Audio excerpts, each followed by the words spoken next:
আসসালামু আলাইকুম। রামাদান মোবারক। ফারিয়াস family blog YouTube channel থেকে আমি ফারিয়া নতুন দিনে নতুন আরও একটি ব্লগ ভিডিও নিয়ে আপনাদের মাঝে কাছে এবং দূরে যে যেখান থেকে আমার আজকের ভিডিওটি দেখা শুরু করেছেন, আশা করি সবাই আল্লাহর রহমতে ভালো আছেন, পরিবার পরিজন নিয়ে নিরাপদে আছেন। আলহামদুলিল্লাহ, আমি আমার পরিবার পরিজন নিয়ে ছানাপোনাদেরকে নিয়ে ভালো আছি। যদিও বেশ কয়েকটা দিন ধরে আমার প্রচুর গলা ব্যথা, কাশি, আমার ছোট বাচ্চাটারও ঠান্ডা লেগেছে, তো তারপরে বলবো আলহামদুলিল্লাহ ভালো আছি। কারণ হয়তো অনেকে আমাদের চাইতেও বেশি অসুস্থ আছেন, তো সবার জন্য অনেক অনেক দোয়া রেখে আজকের ব্লগ ভিডিওটি শুরু করছি। ভিডিওর শুরুতেই আপনাদেরকে স্মরণ করে দিতে চাই, আমার ভিডিওটি যারা দেখা শুরু করেছেন প্লিজ একটা লাইক দিবেন। আপনাদের একটা লাইক আমার জন্য অনেক বেশি মূল্যবান। আপনাদের একটা লাইক আমার এই ভিডিওটি নতুন অনেকের কাছে পৌঁছাতে সাহায্য করবে।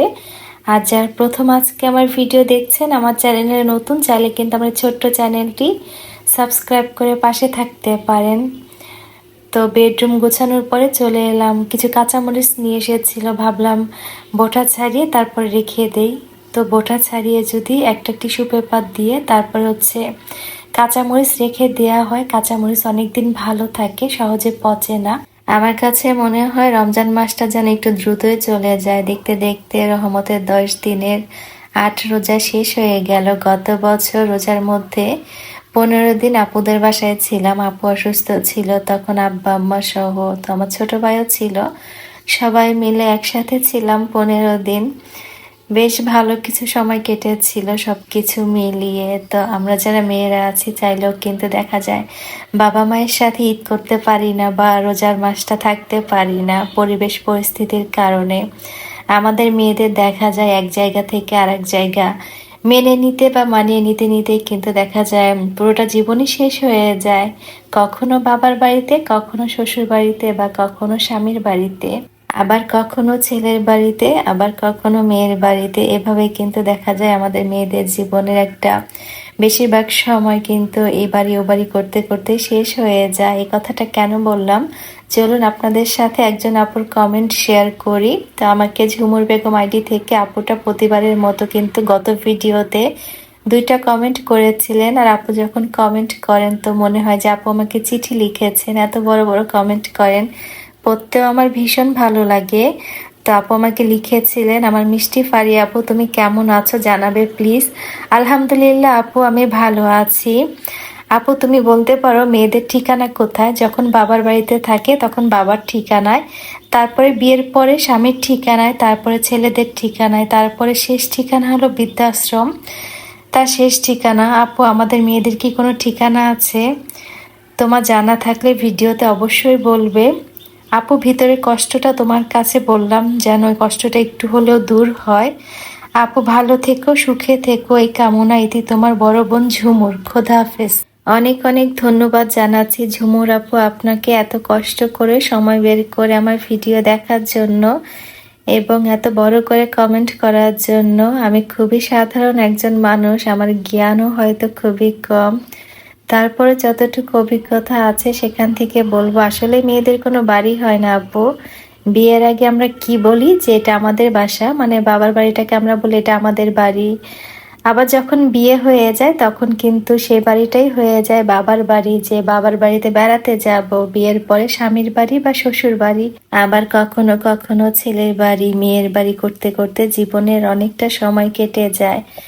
তবে যদি ভাগ্য খারাপ থাকে তাহলে কিন্তু দেখা যায় একটা সময় গিয়ে পরিবার পরিজন ছাড়া বৃদ্ধাশ্রমও হয়ে যায় নিজের বাড়ি। মেয়েদের আসলেই কোনো বাড়ি হয় না। বিয়ের পরে যখন বাবা মা বা ভাই বোন ফোন করে দেখবেন বলবে যে বাবার বাড়িতে বেড়াতে আসো, বা বাচ্চাদেরকে বলবে যে নানা বাড়িতে ঘুরতে আসো, একবারও বলবে না যে তুমি তোমার নিজের বাড়িতে আসো। বা হাজব্যান্ডের সাথে যখন ঝগড়া লাগে দেখবেন বলে বসে ভালো না লাগলে আমার বাড়ি থেকে বের হয়ে যাও, চলে যাও। আবার বাবা মাকে ছেলে মেয়েরাও কিন্তু ফোন করে একই কথা বলবে যে আমাদের বাসায় বেড়াতে আসো, কখনো বলবে না যে এটা তো তোমাদেরও বাসা, তোমরা তোমাদের বাসায় বেড়াতে আসো। এটাই বাস্তবতা। আসলে সময়, পরিবেশ, পরিস্থিতি আমাদেরকে এক এক সময় এক এক জায়গায় দাঁড় করায়। তবে বাস্তবতা এটাই, আমাদের সবারই শেষ ঠিকানা বা আসল বাড়ি হচ্ছে অন্ধকার কবর, তাই না? তো যাই হোক, অনেক কথা বলে ফেলেছি। আপনাদের সাথে কথা বলতে বলতে ছাদেও চলে এসেছি ঘরের কাজকর্ম শেষ করে। তো রোজার দিনে কিন্তু একটু বুদ্ধি করে বা প্ল্যান করে কাজ করলে সময়ের বরকত পাওয়া যায়। আমি আমার সংসারের কাজকর্মের পাশাপাশি দেখা যায় বাড়তি অনেক কাজ করি। মা একটা লেবু চারা দিয়ে দিয়েছিল। প্রায় 1 বছর ধরে ছোট একটা বালতির মধ্যে লেবু গাছটা ছিল, তো আজকে বড় একটা বালতিতে লাগিয়ে দিলাম যে দেখা যাক কি হয়, লেবু ধরে কিনা। আর এখানে একটা মরিচের চারা, এটা হচ্ছে ঘরে ছিল, তো যখন ঘরে ছিল ঠিক মতো বড় হয় নাই, তো ছাদে দেওয়ার পরে মাশাআল্লাহ গাছটা সুন্দর বেড়ে উঠেছে। আর আমি যে বারান্দায় চাল ডাল ধোয়া পানি এবং কলার খোসা ভিজিয়ে রেখেছিলাম, তো ছাদে আসার সময় সেই পানিটা নিয়ে এসেছিলাম, গাছে দিয়ে দিলাম। তো এভাবে যদি চাল ডাল ধোয়া পানি বা কলার খোসা ভিজানো পানি গাছে দেয়া হয়, গাছ কিন্তু অনেক পুষ্টি পায়। ছাদে গাছপালার যত্ন শেষ করে চলে এলাম কিচেনে রান্না বান্না করতে। আমি একসাথে সেহরি রান্না করে নিই। আমার যেহেতু ছোট দুটো বাচ্চা আছে, তো বাচ্চারা দুপুরে খাবার খায়, আর যে তরকারি থাকে সেটা আমি ফ্রিজে রেখে দিই। আমরা যেহেতু সন্ধ্যা রাতে কোনো ভাত খাই না, একসাথে একদম সেহরি খাই। তো এক পদ রান্না করলেই হয়ে যায়। যেদিন মাছ ভুনা করি এক পদই করি, আবার যেদিন মাংস রান্না করি তো দেখা যায় এক পদই মাংস রান্না করি। আর রোজার মধ্যে খুব একটা খাওয়া হয় না, তরকারি থাকে। তো আজকে একটু মুরগির মাংস রান্না করব আলু দিয়ে। আর আমি এখানে ব্রয়লার মুরগির মাংসটা তেলে ভেজে তারপরে রান্না করব। তো আমি সব সময় ব্রয়লার মুরগি হালকা তেলে ভেজে তারপরে ভুনা করি বা হালকা ঝোল করি। এভাবে রান্না করলে আমার কাছে মনে হয় যে ব্রয়লার মুরগির যে একটা গন্ধ থাকে সেটা থাকে না। আমার কাছে মনে হয় রোজার মাসে কিন্তু কাজ কমে না, কাজ ঠিকই থাকে। তবে আমরা যারা গৃহিণীরা আছি, আমরা যদি একটু ধৈর্য ধরে বুদ্ধি খাটিয়ে সংসারের কাজগুলো করি, তাহলে কিন্তু দেখবেন সময়ের অনেক বরকত পাওয়া যাবে। বেশি বেশি করে আমরা ইবাদত করতে পারবো।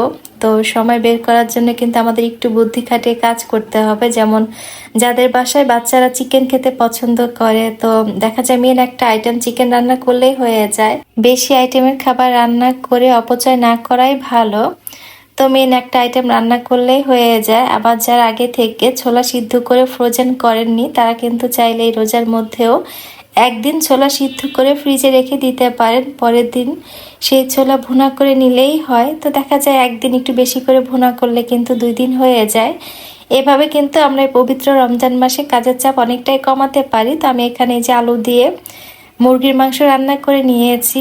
রোজার মাসে কাজের চাপ কমাতে এবং গ্যাস সাশ্রয়ী করতে এই ধরনের একটা ইলেকট্রিক কেটলি কিন্তু আমাদের অনেক উপকারে আসে। তো আমি এখানে ইফতারির আইটেমের জন্য আলু আর ডিম সিদ্ধ দিয়ে দিলাম, যে সিদ্ধ হতে থাকুক, আর এই সুযোগে আমি গোসল করে আসি। তো ইলেকট্রিক কেটলিতে যে বিদ্যুৎ বিল অনেক আসে তা না, বিদ্যুৎ বিলও কিন্তু অনেক কমই আসে।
এরই মধ্যে গোসল নামাজ শেষ করে মেশিন থেকে কাপড় বের করে বারান্দাতে শুকাতে দিলাম।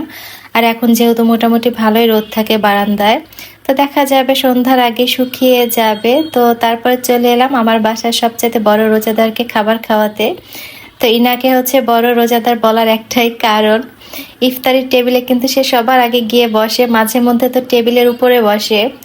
তো মাশাআল্লাহ, তার ইফতারির টেবিলে যাওয়ার অনেক বেশি আগ্রহ থাকে। দোয়া করি পৃথিবীর সব বাবা মায়ের সন্তানেরা ভালো থাকুক, সুস্থ থাকুক, নিরাপদে থাকুক। এই মাহে রমজান আমাদের জীবনে বয়ে আনুক অশেষ শান্তি, রহমত, মাগফিরাত, বরকত। আল্লাহ তাআলা আমাদের সকলের গুনাহ ক্ষমা করে দিন, আমাদের অন্তরকে পবিত্র করে দিন এবং ইবাদতে বেশি বেশি মনোযোগী হওয়া তৌফিক দান করুন, আমিন। এই পবিত্র মাহে রমজান হোক আত্মশুদ্ধির মাস, ধৈর্যের মাস, কোরআনের আলোয় জীবন গড়ার মাস। আমাদের পরিবার ও প্রিয়জনের জন্য রমজান বয়ে আনুক কল্যাণ ও সুখের বার্তা। আমাদের মাথার উপরে যাদের বাবা মা বেঁচে আছেন, সুস্থ আছেন, বলি আলহামদুলিল্লাহ। দোয়া করি আল্লাহ যেন তাদেরকে আর অনেকগুলো রমজানে আমাদের সাথে পালন করা তৌফিক দান করেন, আমিন। আর যে সকল প্রিয়জন আজ আমাদের মাঝে নেই, যত কবরবাসী আছেন, আল্লাহ যেন রমজানের উসিলায় তাদের কবরকে নূরে ভরিয়ে দেন, কবরকে জান্নাতের বাগান বানিয়ে দেন এবং তাদের মাগফিরাত দান করেন, আমিন। তো আমার বাচ্চাকে খাওয়ানোর পরে ঘুম পাড়িয়ে চলে এলাম রান্নাঘরে আবারও ইফতারের আয়োজন করতে। তো আমি এখানে ছোলা ভুনা করে নিয়েছি। আমি যেহেতু আগে থেকে ছোলা সিদ্ধ করে রাখি, তো শুধু ভুনা করে নিলেই হয়। আর একদিন যদি একটু বেশি করে ভুনা করি, দেখা যায় 2 দিন খেতে পারি। তো কাজের চাপটা অনেকটা কমে যায়। তো এখন আমি আপনাদের সাথে শেয়ার করব আমি যে আগে বেসন রেডি করে রেখেছিলাম শুকনো সব উপকরণ দিয়ে, সেই বেসনটাকে আমি নতুন করে কিভাবে আবার রেডি করি, মানে গোলা তৈরি করি। তো এভাবে যদি বেসন রেডি করে রাখা যায় তাহলে কিন্তু অনেকটাই উপকারে আসে, কোনো ঝামেলা থাকে না। তো আমার এখান থেকে কিন্তু অনেকটা বেসন পরিমাণে শেষ হয়ে গিয়েছে, নতুন করে আবারও রেডি করব। তো আমি শুধু এখানে আদা রসুনের পেস্ট দিয়েছি আর পরিমাণ মতো পানি দিয়েছি। আর যেহেতু আগে থেকে বেসনটা আমি রেডি করে রেখেছিলাম, হলুদের গুঁড়া, সামান্য মরিচের গুঁড়া, 1 প্যাকেট ম্যাজিক মশলা আর সামান্য একটু বেকিং সোডা দিয়ে কিন্তু এবং পরিমাণ মতো লবণ দিয়ে আমি আগে থেকেই হচ্ছে এই বেসনটাকে রেডি করে রেখেছিলাম। তো ইফতারের আগ দিয়ে ঝটপট কিন্তু এই যে গোলাটা তৈরি করে নিলেই হয়, তারপরে কিন্তু দেখবেন সুন্দর বেগুনি বা আলুর চপ বানিয়ে নেওয়া যায়। আজকে আমি ইফতারের জন্য বেগুনি বানাবো, আলুর চপ বানাবো। তো এখানে একটু পরিমাণে বেশি করে গুলিয়ে নিয়েছি। আমার গত ভিডিওতে village life with Rabu ID থেকে আপুটা কমেন্ট করেছিলেন, ওয়ালাইকুম আসসালাম আপু, লাইক দিয়ে শুরু করলাম। মাশাল্লাহ, এত সুন্দর একটা ভিডিও শেয়ার করেছো, যেমন ভিডিওর কোয়ালিটি তেমন এডিটিং, এক কথায় অসাধারণ। চেষ্টা করি এখন থেকে কিছু একটা করার জন্য, জানি না আল্লাহ তাআলা কবে এই আশাটা পূরণ করবেন। আমার জন্য দোয়া করো আপু, আমিও যেন তোমাদের মতো সুন্দর ভিডিও কোয়ালিটি করে তৈরি করতে পারি, সবার কাছে এরকম জনপ্রিয় হতে পারি। আমিও তোমাদের পাশে আছি ইনশাল্লাহ, তোমরাও আমার পাশে থেকো। অনেক অনেক ধন্যবাদ আপু আপনাকে এত সুন্দর করে কমেন্ট করার জন্য। আসলে আপু হয়তো আমরা চেষ্টা করতে করতে একদিন সফল হব ইনশাল্লাহ। দোয়া করি আপু আপনার জন্য। এরপরে আমাকে জুলেখাস ডেইলি লাইফ ইন দুবাই থেকে আপু কমেন্ট করেছিলেন, আসসালামু আলাইকুম আপু, মাশাল্লাহ, ক্লান্তি ভরা কণ্ঠ আর 5G স্পিডে কাজ যেন কত সহজ। আসলে আমরা যারা ভিডিও বানাই তারাই বলতে পারবো কত কষ্ট হয়। তোমার বাগান বিলাসের প্রেমে পড়ে গিয়েছি অনেক আগে, মাশাল্লাহ। বাবার সাথে ছোট ছানারা নামাজে গেল, বিরিয়ানি, ইফতার সবকিছু অনেক সুন্দর হয়েছে। দোয়া রইল আপু তোমাদের জন্য, ফিয়ামানিল্লাহ। অনেক অনেক ধন্যবাদ আপু তোমাকে এত সুন্দর করে কমেন্ট করার জন্য। আসলে রাতে যখন ভয়েস দেই 2 চোখ ভরে ঘুম পায়। তো যাই হোক, ইফতারি রেডি করে চলে এলাম বারান্দায়। তো পাখিটাকে একটু আদর করে দিলাম। আর শেষ বিকালে সূর্যাস্ত দেখতে অনেক বেশি ভালো লাগছিল। তো পাখিটা এত বেশি ভালো, অনেক লক্ষ্মী একটা পাখি। তো ওর কাছে হাত দিলেই হচ্ছে মাথাটা নিচু করে রাখে, মানে ওর মাথাটা এখন চুলকায় দাও, এই হচ্ছে অবস্থা। অনেক আরামপ্রিয় একটা পাখি আমাদের। এই প্ল্যাটফর্মে এসে অনেক ছোট বড় সমবয়সী আপুদের সাথে পরিচিত হয়েছি। অনেক আপুর এত বেশি প্রিয়, তাদের চলে যাওয়াটা আসলে খুব খারাপ লাগে। বলছিলাম পুষ্পাস লাইফস্টাইল থেকে পুষ্পা আপুর কথা। তো পুষ্পা আপুকে কিন্তু আমরা অনেকেই চিনি। পুষ্পা আপু খুবই ভালো একজন মানুষ। পুষ্পা আপু তার চ্যানেলটা ছেড়ে চলে যাননি, কিন্তু বাংলাদেশ ছেড়ে চলে গিয়েছেন। আমি যখন ফেসবুকে আপুর পোস্ট পড়লাম, সত্যি মনে হচ্ছিল খুব কাছের কেউ, প্রিয় একজন মানুষ চলে গেল দেশ ছেড়ে।